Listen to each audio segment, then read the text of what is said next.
कृष्णा जी, इस सेमिनार में 10 मिनट से ज्यादा बोलने का कुछ होता ही नहीं। फिर हम इतना क्यों बोलते हैं? क्योंकि लोग कहते हैं पैसा वसूल नहीं हुआ। अब 10 मिनट में हम सेमिनार खत्म करेंगे तो फिर आपके के मजा ही नहीं आया है, अंदर डालना निकाल दिया, इसलिए हम फालतू का सिर खाते हैं। 10 मिनट से ज्यादा समझाने का कुछ है ही। क्या समझाएंगे मैं पूछता हूँ। अब मैं आपको दो चीजों में बात करता हूँ। पहला, क्यों करना है, क्या करना है। क्यों करना है, क्यों करना है, क्यों करना है, क्या करना है, क्यों करना है, क्या करना है। ये दो चीजें क्लियर। क्यों करना है क्लियर है ना भाई साहब? भूत बन जाओ। अभी क्लियर ही नहीं। आपको क्या लग रहा है? पैसों के लिए करना है, इसलिए आपसे हो ही नहीं रहा। क्योंकि आपके पड़ोसी को पता चल जाता है कि मैं अमीर बनूंगा तो ये भी अमीर बन जाएगा, मैं करूंगा तो ये पैसे वाला बन जाएगा, और वो समझते हुए भी नहीं कर रहा, क्योंकि आपको पता ही नहीं करना कैसे। क्यों करना है बता दो। मैं थोड़ी देर के लिए कहता हूं कि आरसीएम से कोई इनकम नहीं आती। ये जो झूठे बदमाश लोग हैं, मुकेश कोठारी को क्योंकि 1 लाख रुपए पर मंथ की सैलरी मिलती है, इसलिए सबको जा जाके कहता है आरसीएम में फंसो। वो जितने भी टाइप करने वाले आदमी हैं, ये सब झूठीले हैं। इनको 50-50 हजार रुपए कंपनी के देती है, ये लोगों को जाके मुर्गा फंसाने का काम करते हैं। लो, आपकी आत्मा को मैंने शांति प्रदान कर दी। इससे ज्यादा और क्या नेगेटिव बोल सकते? मैं कहता हूं कि अगर ये सब झूठे हैं और मैं झूठा हूं, फिर भी आरसीएम करना चाहिए, फिर भी करना चाहिए। क्यों करना चाहिए? जो मैं आपसे प्रश्न पूछ रहा हूं उसका जवाब दीजिए। अभी हिंदुस्तान की एक बहुत बड़ी समस्या है जिसका आपको पता ही नहीं है। पूरी दुनिया को आगे बढ़ाने की बात कर रहे हैं, भारत को तीसरी सबसे बड़ी अर्थव्यवस्था बनाने की बात कर रहे हैं प्रधानमंत्री जी। दुनिया में बहुत आगे बढ़ रहे हैं, सारे लोग आगे बढ़ रहे हैं। पीआर में क्या क्या हो रहा है? 5-5 हजार करोड़ के पुल 1 सेकंड में निर्माण होना चालू। एजुकेशन लेवल बढ़ रहा है, आईआईएम बढ़ रहा है, एमबीबीएस बढ़ रहे हैं, पूरी दुनिया प्रोग्रेस कर रही है। Hindustan the fastest growing country in the world. लेकिन एक ऐसी समस्या है हिंदुस्तान की जिसका ध्यान लोगों को है, दैट इज फिजिकल हेल्थ। स्वास्थ्य इतना खराब होता जा रहा है कि आप सोच भी नहीं सकते। हर साल गवर्नमेंट 16 लाख डॉक्टर बना रही है, फिर भी किसी भी डॉक्टर पर जाते ही नंबर नहीं आ रहा। हर साल 16 लाख से ज्यादा मेडिकल स्टोर खुल रहे हैं, फिर भी सारे मेडिकल स्टोर चल रहे हैं। कभी सुना नहीं होगा कि मेडिकल स्टोर खुलकर बंद हो गया। बाकी सुना होगा कि हर चीज खुलकर बंद हो गई। होटल खुलते हैं, बंद हो जाते हैं, दुकान खुलती है, बंद हो जाती है, पिकअप सेंटर खुलता है, बंद हो जाता है। लेकिन कभी सुना है कि कोई मेडिकल स्टोर खुला हो, डॉक्टर बना और कैंसिल हो गया? भीड़ बढ़ती ही जा रही, इतनी बढ़ती जा रही कि सारा समझ में नहीं आ रहा कि हो क्या। हर जगह लाइन लगी हुई। पता क्यों हो रहा है? आपको पता नहीं तो मैं बताता हूं। WHO के अनुसार 95% बीमारियों का मेन कारण है खान पान। क्या कारण है? 95। 5% दूसरी तरीके से होती है, 95 खाने पीने से। आज के 40 साल पहले गांव की जिंदगी और 40 साल पहले शहरों की जिंदगी कैसी थी आपको पता है? मैं रिमाइंड करा देता हूं। 40 साल पहले गांव के लोग स्वस्थ होते थे, ताजा खाते थे, शुद्ध खाते थे, दिन भर काम करते थे, पसीना निकालते थे। ये 40 साल पहले की गांव की कहानी। 40 साल पहले जो शहरों में आए थे वो बीमारियों के बड़े बड़े संजाल में फंस गए, क्योंकि जो उद्योग होते थे वो शहरों में होते थे, पोल्यूशन होता था जो शहरों में होता था, फेफड़े उनके खराब होते थे, और शहर के लोग बीमारियों में झटकते जा रहे थे और गांव के लोग स्वस्थ हुआ करते थे। ये 40 साल पहले की कहानी है। सहमत है तो बोलो सहमत है। 40 साल बाद सब उल्टा हो। अब इंडेक्स क्या कहता है? शहर के लोग स्वस्थ होते जा रहे हैं, गांव के लोग बीमार होते जा रहे हैं। शहर के लोग स्वस्थ क्यों हो गए? क्योंकि शहर में गए तो पैसा कमाया, पैसा कमाया तो एजुकेशन आई, एजुकेशन आई तो अवेयरनेस आई, अवेयरनेस आई तो पता चला कि क्या सही है क्या गलत है। गवर्नमेंट जागी, हाई कोर्ट ने डिसीजन देना चालू किया, ये पेट्रोल की गाड़ी को बंद करो, डीजल की गाड़ी को बंद करो, 5 साल में फिटनेस सर्टिफिकेट कराओ, इसको नहीं करेंगे तो ये गाड़ी सील हो जाएगी। पोल्यूशन कंट्रोल डिपार्टमेंट ने अलग से काम करना चालू किया, जिम खोलने लगे, सुबह सुबह उठकर जिम में जाने लगे, रामदेव जी के सबसे बड़े प्रोग्राम वहां पर होने लगे। जिम होने के बाद गली मोहल्लों में पार्क बनने लगे, पार्क में लोग दौड़ने लगे। ये सब गाँव में नहीं हो रहा, ये शहरों में हो रहा। शहरों में पढ़े लिखे लोग पैसे वाले होते हैं तो उन्हें कोई समझाता है कि ऑर्गेनिक खाना चाहिए, तो वो ऑर्गेनिक खाने के लिए 4 गुना तक रेट देने के लिए तैयार है। जो दाल तुम खाते हो उसकी 4 गुना रेट देने के लिए तैयार है, क्योंकि वो पढ़ा लिखा है और उसके पास पैसा। लेकिन गांव में क्या हुआ? 40 साल में सब उल्टा पुल्टा हो गया। गांव में जब तक किसान अपने दिमाग से काम करते थे सब कुछ ठीक था, लेकिन अब किसान अपने दिमाग से काम नहीं करते, किसान को साइंस ने कवर कर दिया। अब गांव में साइंस घुस गई। एक साइंटिस्ट आया, गांव की मिट्टी ली, मिट्टी लेकर उसने जांच की और पता लगाया कि आपके गांव में सोयाबीन सबसे अच्छी होगी। पहले ऐसा नहीं कर रहे थे, किसान गांव में गेहूं भी बो रहे थे, चना भी बो रहे थे, दाल भी बो रहे थे, मिर्ची भी बो रहे थे, और जिसने जो बोया है एक दूसरे से आपस में ले लेते थे, स्वस्थ खाते थे। अब गांव में साइंस घुस गई और साइंस ने कह दिया कि यहां पर सोयाबीन ही अच्छा होगा। अब पूरा का पूरा गांव ही सोयाबीन बोने लगे।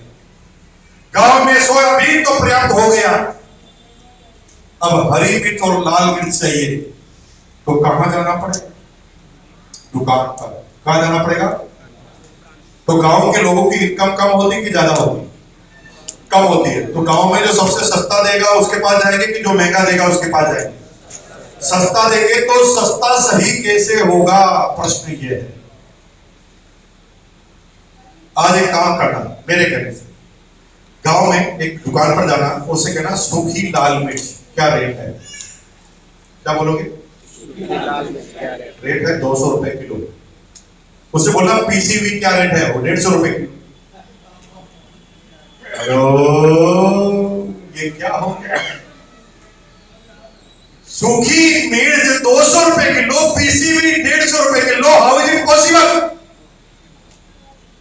और फिर हम सस्ती के चक्कर में वो कलर, वो रंग, वो मिट्टी खा रहे हैं जो पर्याप्त है हमें बीमार करने के लिए।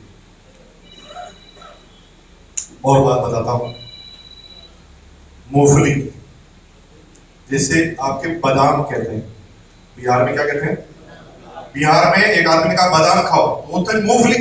मैंने कहा बादाम नहीं है, मूंगफली है। वो कहा नहीं, हमारे यहाँ बादाम ही कहते हैं। मैंने कहा फिर बादाम को क्या कहते हैं? उसको भी बादाम ही कहते हैं। अरे मैंने कहा यार क्यों कंफ्यूज कर रहा? बादाम को भी मूंगफली, मूंगफली को भी बादाम। तो फिर कहते इसको बादाम चाहिए तो क्या कहते हैं? बड़ा कंफ्यूजन मामला था जब आज के 25 साल पहले आया था बिहार। मैंने कहा ठीक, बादाम खिला, बादाम खाओ। हमारे वहां तो बादाम बहुत महंगी होती है, यहाँ पर बादाम इतनी सस्ती क्यों? तो जो बादाम है ना, उसका तेल निकलता है।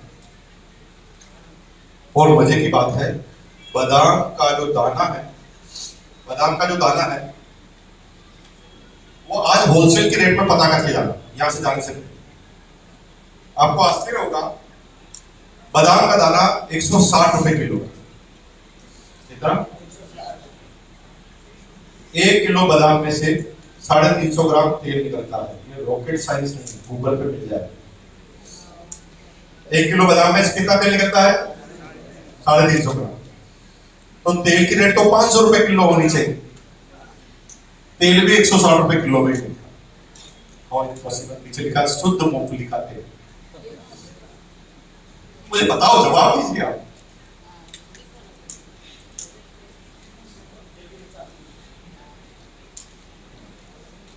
एक किलो में 350 ग्राम निकलता है, रेट होनी चाहिए 500 रुपए केजी, लेकिन मार्केट में मूंगफली का तेल 150 रुपए 160 रुपए किलो में अवेलेबल है, जो संभव नहीं। क्योंकि भारत सरकार ने 300 ग्राम खाने के तेल में दूसरे खाने के तेल मिलाने की अनुमति खुद दे रही। जो लिखता ना शुद्ध, वो शुद्ध होता नहीं, क्योंकि 30% दूसरा तेल मिला हुआ होता है। खाने पीने के दूसरे तेल में सबसे सस्ता तेल आता है पाम ऑयल, और 2 साल से कोई पाम ऑयल खा ले तो कैंसर 100% गारंटी के साथ हो जाएगा। और क्योंकि सबसे सस्ता पाम ऑयल है तो उसमें पाम ऑयल ही मिलाया जाए। फिर लगातार सिंघाड़ा खाते हैं, सर समोसा बड़ा दिक्कत है। एक आदमी ने कहा वो सिंगाड़ा खाओ।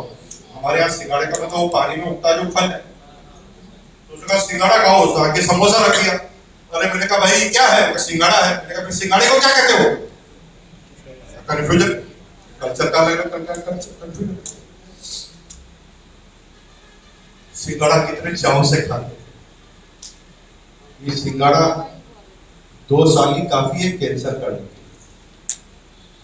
क्योंकि सबसे सस्ता सिंगाड़ा खाओगे तो पॉम ऑयल में ही होगा। और फिर वो क्या, हर घर में कोई कोई बीमार। यहां पर बैठे हुए एक भी आदमी ऐसा नहीं है कि जिसके घर में कोई ना कोई मेडिसिन ना हो। एलोपैथ, आयुर्वेद, यूनानी एंड होम्योपैथी, ये 4 तरह के कल्चर होते हैं। चारों में से कोई मेडिसिन किसी के घर में नहीं हो, एक आदमी नहीं है पूरे शहर के अंदर। और हम अब गोलियों के सारे जीना चालू कर दिए। सिर दर्द ये गोली खा ली, पेट दर्द ये गोली खा ली, पेट दर्द ये गोली खा ली। अब तो डॉक्टर की जरूरत नहीं है, हम खुद ही डॉक्टर बन गए हैं। साला मुंह में ठूस ठूस कर गोलियां ठूसा देते हैं। और बीमार होना अच्छी बात है, बीमार होने से पता चलता है कि ऑर्गन खराब हो रहे हैं, हमें सचेत करता है वो। लेकिन हम सचेत होने के बजाय उसे दबा देते हैं, खा ले। और हमारी बीमारियां बड़ी होती जा रही है। फिर जब ज्यादा बड़ी होती है तो एक दिन अचानक हार्ट अटैक आता है। हार्ट अटैक आता है तो डॉक्टर के पास जाते हैं। डॉक्टर कहते हैं भाई साहब सही समय पर आ गए, बचा लूंगा, 5 लाख रुपए लगेंगे बाईपास। बोलो इंतजाम है?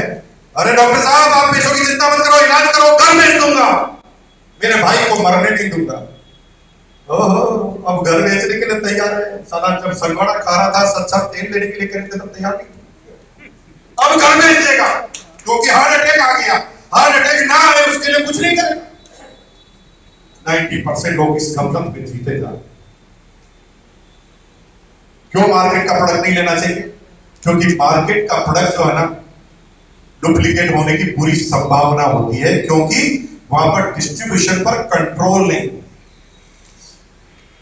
अमूल का घी आप मार्केट से लेकर आए देसी घी के बहाने, लेकिन दुकानदार ने नकली दे दिया, आप क्या कर लोगे? शक्ल तो वैसी की वैसी है, खा लोगे परेशान हो जाओगे, फिर बीमार हो जाओगे। आप ज्यादा समझदार हैं तो लेबोरेटरी में देखकर पता लगा लिया कि ये नकली है।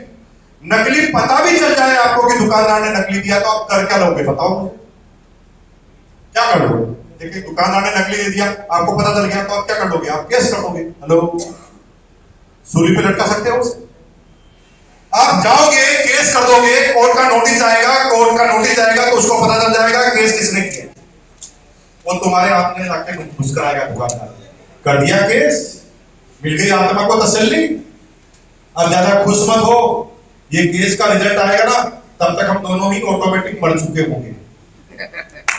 हेलो, क्या करने का केस? और इस वजह से हर चीज डुप्लीकेट,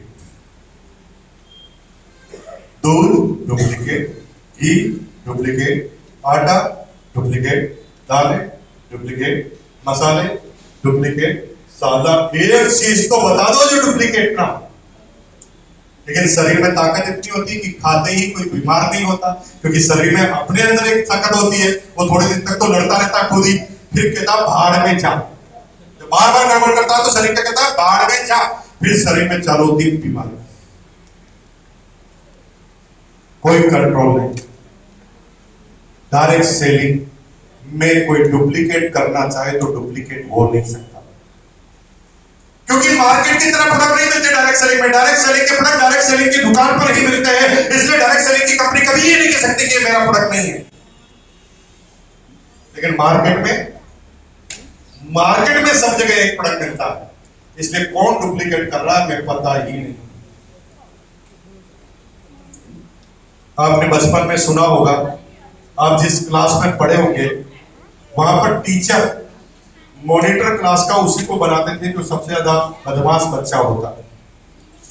हेलो, किसी बदमाश को बना दो ताकि ये आइडेंटिफाई करेगा, कम से कम खुद बदमाशी नहीं करेगा। मार्केट में हो रहा है अंधाधुंध, क्योंकि कोई भी डुप्लीकेट करता है पता ही नहीं लगा सकते। लेकिन डायरेक्ट सेलिंग का प्रोडक्ट ही डायरेक्ट सेलिंग की दुकान पर मिलता है, सारा कोई मना नहीं कर सकता है डायरेक्ट सेलिंग का नहीं। और बिना बिल के तो फी भी नहीं जुड़ता। तो बिना बिल के तो प्रोडक्ट आ ही नहीं सकता। साला आइडेंटिफाई कर रहा है, एक भी गड़बड़ करेगा तो आइडेंटिफाई। इसलिए डायरेक्ट सेलिंग की कोई कंपनी डुप्लीकेट करना चाहे तो नहीं कर सकती, करना चाहे तो नहीं कर सकती, सीधा पकड़ा जाएगा, क्योंकि इसका दुकान